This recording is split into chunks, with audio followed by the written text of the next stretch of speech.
You bugged my office. You ran to Hartman about the CM lawsuit. You sold your soul for senior partnership. And once you got it, you created a drug policy with the sole purpose of firing me. I did it for one. Maybe Hartman wanted me dead. But you're the one who went out and got the gun, aimed it, and fired it at my head. And it blew up in my face. And what would have happened if it didn't?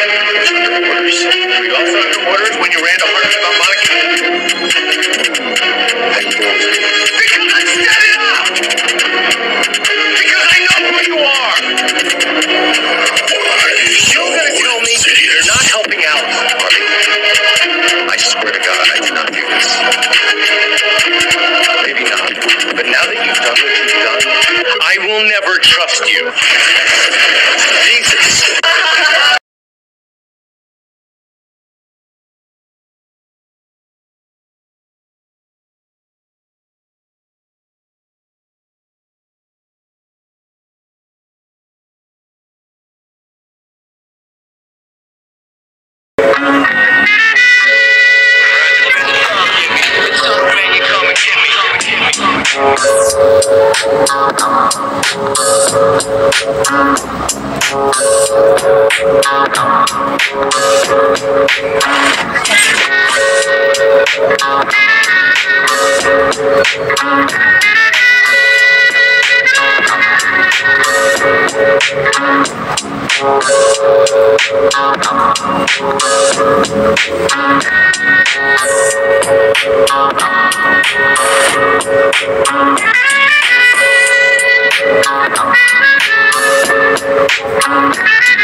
Yo, The Fame Rap Battle League dito sa Cubao.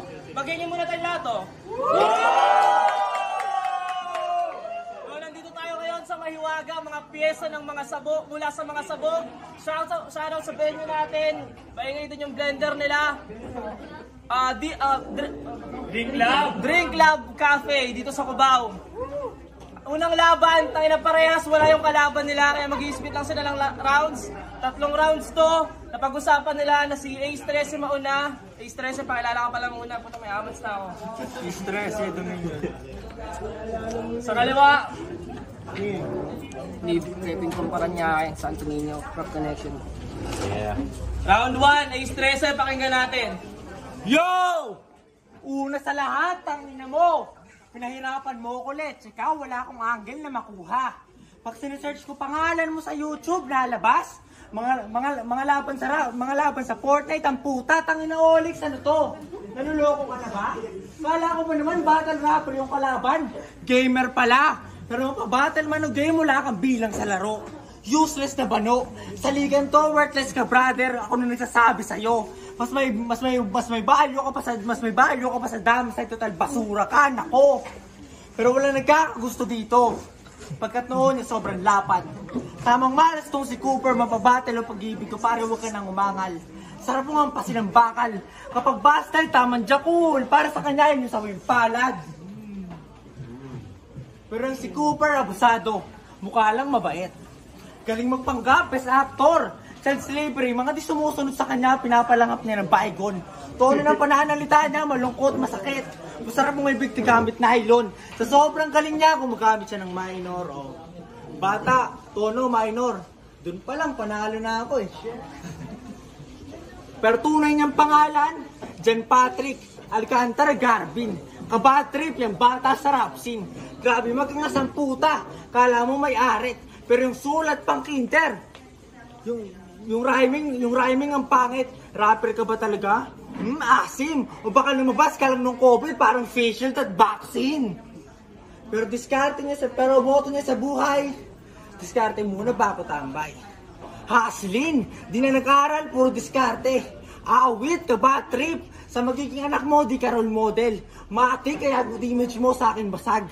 Pag nagkaanak ka, huwag mo na pag-aralin ha. Pag-diskartein mo na agad. Pero rap name niya, Cooper. Hamo ba yan doon sa matalino? Aba, yun nga yun. Kaso di bagay sa'yo yung Peter Cooper, mas bagay sa'yo, Pedro Canon. At last, sa mga nagsasabing wala akong palag dito, nagkakamali kayo. Dahil round doon pa lang ay pinakita ko na kung sino ako.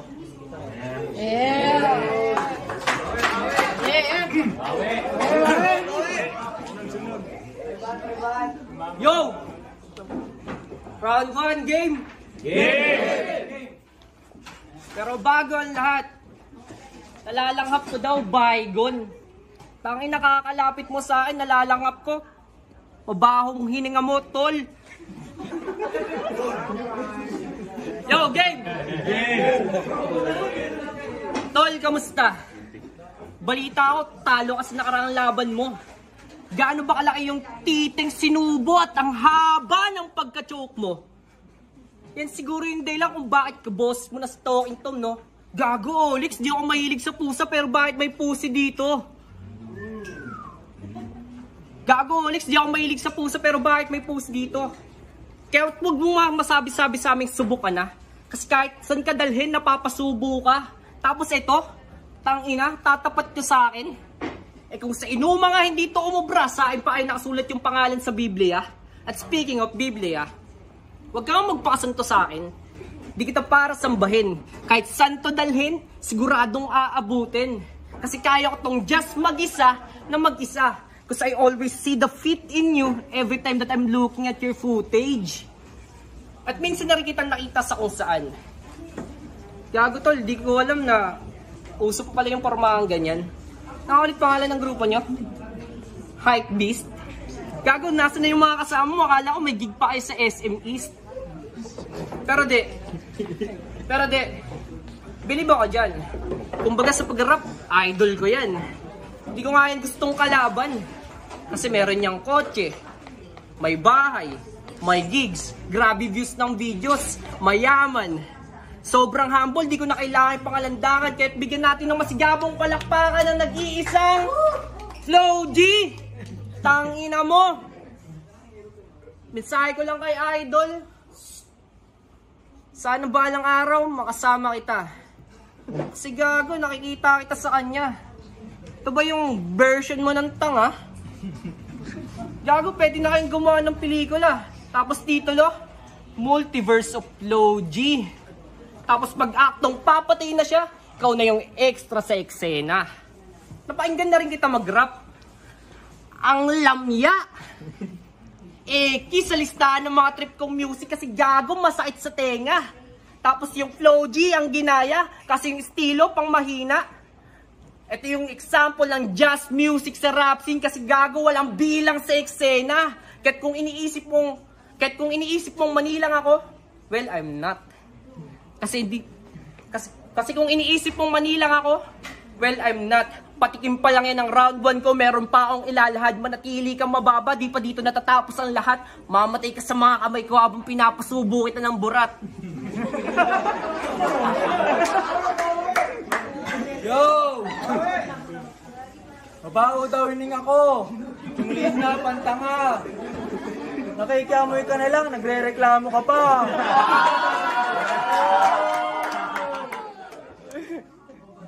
Yo, round 2. Kalaban ko, Taco Valenzuela. Isa to sa mga rapper na walang movement, wala kang galaw to. Walang improvement sa pagsulat na natilig na bano. Masasabi ko, nako. Kasi ang Veronica may ugong sa Valenzuela pero di matunog pangalan mo. Kasi impluensya to ng Batusay. Pex. Kaso estilo pang badang mali ka nang nakuha bro. Kalatang pabuhat to. At malabo nga maging batusay. Ben, hindi pa matay yung sulat mo. Pero kalaban ko, Cooper na. Yung pangalan Tunog Addict, user nga, pusher pa.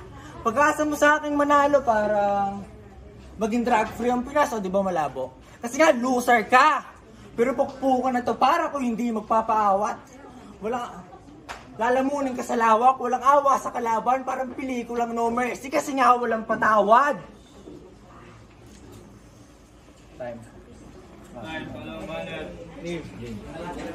Yo, round 2 game? Sabi niya sa nakaraang laban niya kay Inuma. Sa mga nakaraang laban ko, di ako desperadong manalo pero ibayin niyo ako sa ligang to kasi ako magiging kampyonato. Kampyonato? Eh nag-choke sa round 3. Ayun, talo. Kaya sige, para maging matunog yung pangalan, sa rap game nagpakasarap. Desperadong manalo kasi yung laban ay maalat. Magiging kampiyon na ba to? Oo, magiging kampiyon na ba to? Kasi mananalo lang tong Jazz kapag marunong na magluto yung hurado. Kaya turuan mo sila, lalagyan ng rock salt yung karne. Para naman kahit asin ay nakakagana yung putahe. Yung tipong patay na patay, kahit double dead pa yung ihain. Pero wag ka mag-alala Jazz, kahit buhay ay kakainin. Pero ibahin mo ko ngayon, kasi matagal na ako nag-diet. Kaya sa gabing to, lamon to sa akin sa panglalait. At laging sambit ng batang makulit. Pag nag-choke siya ay 2 linggo lang ang preparasyon ko. Tangina mo, paano ka mananalo? Kahit 2 taong ka pag-insayuin ni Olix, di aasenso pag-rap mo. Di aasenso pag-rap mo. Kaya't itigil, tumigil, tigilan mo na. Ang pag-rap, hayaan mo na lang sa iba. At ayusin ang palyadong kokoti tanga. Kasi walang basurero sa defame. Gago Olix, tanggalin nyo na tong basura. Huwag kayong masyadong mapagmataas. Bumabaho kayo. Tapos ito, walang class. Bakit pumapasok pa to? Nagmumukhang estudyante, tira pilit. Kahit walang pasok. Kumbaga sa manok, isa ka lang itlog. Kaya't hahayaan na lang kitang mabulok. Manok, itlog, bulok. Di pa ba gets? Tangina mo kasi, bugok!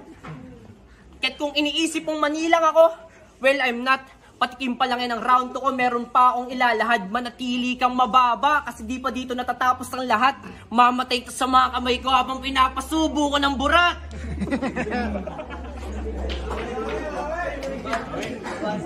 Yo, last round, round 3. Personalan na agad! Ako hindi magpapapigil. Sa sobrang sama ko, Brad, idadamay itong girlfriend mo habang nilalaro ko yung tinggil. Ano? Kasi pinatarantado ka ng GF mo. At yan yung masakit. Tingin ko tuloy sa GF mo ay iPhone kasi ang bilis na magpalit ng model. Pero modelo ka ba? O sadyang panggap lang bulaan. Kung pati yung role model, tangina. Mas mabuting wag tularan pero mahilig yan sa bato. Yung dito nagpa-fade, yung pwedeng i-trade. Mahilig ka sa bato? Tigil mo yan, baka itong Benyo ma-raid, sarap mong patayin, laslasin ng leeg. Sa sobrang hilig sa bato, ay nasilaw siya sa Jade. Kasi pangalan nyo ng girlfriend niya. Jade. Ayos, diba? Kakaiba. Pero mapabato man yan o Jade, pares yung tinitira, diba? Pero walang nanay, walang tatay. Kawawa ka naman. Loko! Narapat lang sa yun, bobo. Mapanlamang sa kapwa, masyado kang antuso. Naging magulang tong, walang magulang, butok sa buho. Ikay singaw na matatawag Mr. Cooper na mangmang. Sa akin huwag ka magyabang. Eh meron ka palang tatay, no? Anak ka nga lang sa labas. Pero tong Cooper nyo, may paglalagyan na sa akin. May nakaredy ng kahon. Tamang lamon, sa akin baon na tong huli kong sasabihin, tsak masasaktan ka tol. What if ginawa ka lang niya kasi uso ngayon?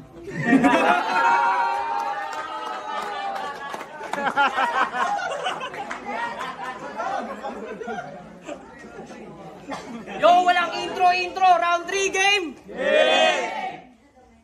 Bawat hakbangko't galaw, bantayan mong maigi. Baka magulat at bayari sa aking mga diskarte, di malabong mangyari. Malayo man o malapit ang atake, check palagi sa akin to pare. Oh, parang gusto mo yatang mayari. Sabi ko check, Oras na para lumudtong dyan sa hari. Di na kailangan magpatawa. Seryosong usapan na to, Rain. Sumuko ka na. Napapalibutan ka na ng mga titi. Di pa ba obvious na bakla siya? Kasi gago, pangalan nito, Justin Rain Ong. Naknampota! Kaya pala nung umulan ng kabaklaan, ikaw lang yung nakakaalam. Kaya siguro di ka kasali sa family tree ni Sir Jeyo, no? Kasi bawal bakla sa gubat. Baka pag nakakita ka ng ahas, sabihin mo, uy, si Bes, nakakagulat.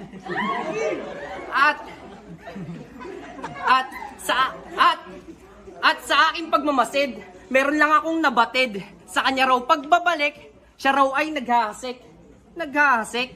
O sige, para mas maging klaro. Sabi niya sa laban niya kay Justin Naning, nagbabalik, nag-aasik ng kalagiman. Noong mga panahong may laban ako, hindi ko pinag-isipan. Nagbabalik, tapos noon, tangina ano yun? Time traveler sa kasalukuyang panahon? Tapos nalaban ka, di mo pinag-isipan? Okay. Kumbaga sa tanga, general ka na. Pero de, palaban to. Tumakbo nga tong kagawad kahit di sigurado. Tumakbo nga tong kagawad kahit di sigurado. Para lumawak yung source of income, naging runner si Gago. Pero unang proyekto, NMAX. Para daw mas mabilis makasibat kung sakaling matus si Kags. Para daw mas mabilis makasibat kung sakaling matus si Kags. Kahit wag mo nang ikailas na ganyan ka manloko. Wala kang mabibilog dito pare kasi sukat na kami rito. Pati ba pag nanakaw, ain pang nabisto? Pero hindi na kailangang isiwalat pa. Kasi alam na yan ng mga tao. At last, tapos na akong magbuod ng kanyang buhay. Di na kailangang tanungin pa kung sinong nanalo kasi ako na mismo ang patunay. Pero bago ako magtapos, ito'y isang aking papugay na mamamatay ka sa mga kamay ko at babaong kita ng hukay. At kung iniisip mong manilang ako, well, I'm not. Tapos na akong maglahad. Tapos na rin yung iyong alamat. Ilabas na yung ataol. Kasi meron na naman ako na body bag. Mamamatay ito sa mga kamay ko habang pinapasubo ko ng burat. Bukas, higa, sara. Oh, di pa tapos. Bukas, dura, sara. Tangina mo. Magiging tayong lahat ng salita.